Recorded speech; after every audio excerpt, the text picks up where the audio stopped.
सज्जनानंद सद्गुरु साईनाथ महाराज की जय। हरिः ओम। ब्राह्मणोऽस्य मुखमासेत बाहुराजन्याः कृताः ऊरु तदस्य रजवैश्याः पदभ्यागुषूदरो अजायत। धूपमाग्रहपयामि दीपं चन्द्रमा मनसो जातश्चक्षुः सूरजो अजायत। श्रोतरात् वायुष्टप्राणश्च मुखादग्निरजायत।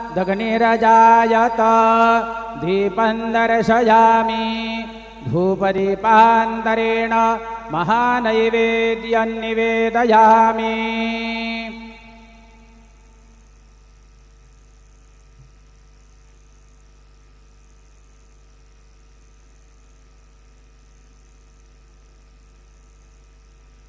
अन्नपतेन्नस्य नो देशनमीवस्य शुकमिनः प्रप्रदातारन्तारिख उरजन्तु धेहि विपदे चतुःपदे चतुष्कोणमण्डलं कृत्वा तदुपरि नैवेद्यपात्रं निधायो।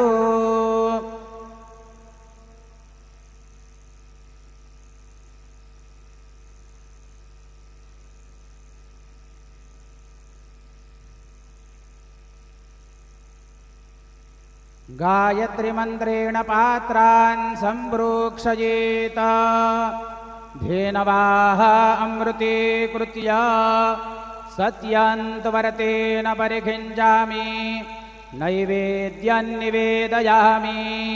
ॐ प्राणायो स्वाहा ॐ अपानायो स्वाहा ॐ व्यानायो स्वाहा ॐ उदानायो स्वाहा ॐ समानायो स्वाहा ॐ ब्रह्मणे नमः।